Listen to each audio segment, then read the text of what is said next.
everyone. In this video I'd like to talk about letting your dog off lead. If you've grown up with a breed of dog or an individual dog that has been able to go off lead, it may have become quite normal for you to get to a suitable place in the walk, unclip the leash, and then they really go and do their own thing for the rest of the time that you're out. And I've certainly met people for whom the idea of a dog that needs to stay on the lead is not really in keeping with what they envisage from dog ownership, and they've actually chosen to get another breed rather than a greyhound because of the chances that they may not be able to let their dog off lead in the future. So if you've had other breeds before, you may also assume that you'll be fine letting the greyhound off. It's just going to take a bit of time, but it's going to happen eventually. Well, that may not be the case. It really depends on the individual dog and their background and their upbringing and their personality. So if we think about that now, if a dog has been a pet since puppyhood, they've got used to being around you, they've got used to being connected to you, to having a bond with you since very early in their life, and you've had plenty of time to build in a recall training at a time when that pup is going to naturally follow you around. A greyhound, on the other hand, has no recall training likely to be put in place until they reach the point of going to a home. So in addition to that, they have been actively encouraged to chase things. As part of their race training, they chased a lure around a track. So that prey drive instinct, which is encouraging them to trace, has been accentuated through their working career. And the level to which any dog has that prey drive is going to vary. But if your dog has a noticeable prey drive, it is really very, very hard to be more appealing than that small fluffy thing running off into the distance. So the upbringing of a greyhound has an influence on whether or not they're likely to be safe to let off lead in the future. The risks are quite considerable and need to be weighed before you decide that you're going to do this with your dog. When your greyhound was racing, they were a fit, athletic animal. But once they come to home life, they're not likely to be having the same training anymore. And so their level of fitness is no longer there. They may also have an injury, which was what caused them to retire from racing in the first place, that could be aggravated by running fast on a repeated basis. Injuries to them whilst they're running loose on a walk could also be more likely with other breeds due to the thin skin and the thin fur on the coat of a greyhound. So they're more likely to cut themselves on prickles or scratch themselves on brambles. They're more likely to rip their dew claws, catching them on tussocks of grass. I do find they can be quite accident prone, so if there's something to hurt themselves on, they're likely to find it. They're also not used to finding something in their path.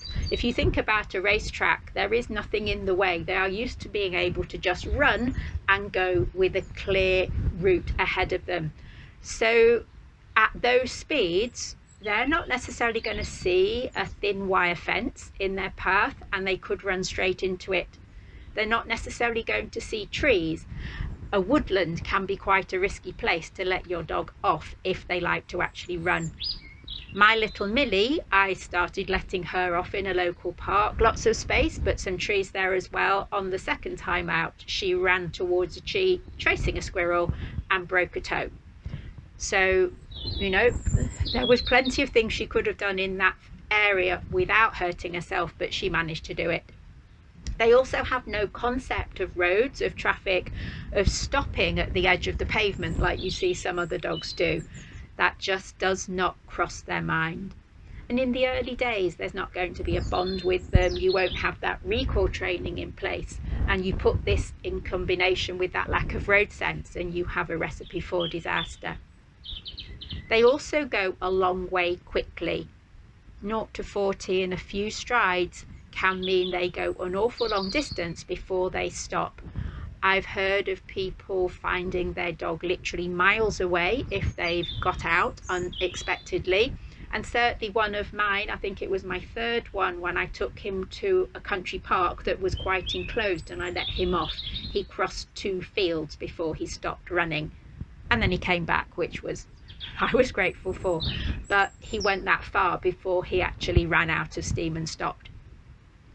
There's also the chance of the unexpected. I remember being on holiday somewhere a few years ago and thinking, shall I let this one off? Shan't I let her off? Shall I let her off? Oh, it's a really safe place. If we're going to do it, now's the right time. And just as I was almost on the verge of thinking, yes, let's try it, 2 people on horses came over the sand dunes, and I was so glad that I hadn't, because I had no idea how she would have reacted to those horses if she had been running along the beach at that time, and that could have led to a very nasty accident. So there are risks associated with letting your dog off. It may be your dog has very limited prey drive, they love to stay by you, and they are a much safer bet. And there are greyhounds that do end up being able to go off lead.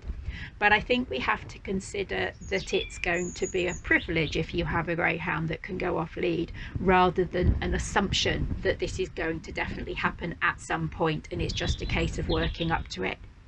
So what are the alternatives? The best option is probably to hire a secure field. There are a lot of these around these days where you can rent them by the half hour or the hour, and that field is yours to use with your dogs during that time. It's enclosed, it has a secure fence, and you know that they can run around and they can't get out and go away somewhere that isn't safe. You may also find that the homing organisation you used has a paddock that you could let the dogs run in, probably smaller than an enclosed field, but still an opportunity for them to run around and have fun off lead in a way that they might not be able to do if you don't have a terribly large garden at home. The other option, if you want the dog to have a bit more opportunity to explore on a walk without the risk of being completely off lead, is to use a long line attached to a harness. Of course, if you're taking this option, you do still need to train a recall so they don't suddenly do 0 to 40 and hit the end of that long line with a sharp pull onto the harness. So if you do decide that you want your dog to go off lead, consider first their natural prey drive and level of responsiveness to you. Remember, you do need to train a solid recall first, one that is going to work in any circumstances, and that would apply to any dog, not just a greyhound. It's wise to use a muzzle just in case that recall doesn't work, because it can help an accident from happening if things go wrong. And pick your location very carefully. Somewhere where there is a reduced chance of them getting out onto a road or to go a long distance is always going to be safer than very open countryside where there's more chance of them getting into trouble, or an open town park with no fences preventing them from getting on the road. So I hope that's given you some things to consider when getting a greyhound if you are keen for them to go off lead, the sort of things you might want to ask your homing centre about in terms of that dog's characteristics, and also things to help you prepare for letting them off lead if you decide that that is going to be an option for your dog. I'll be back again soon with more videos for you. That's all for today. Bye bye. Look out for new videos every Monday, and why not subscribe so you don't miss out?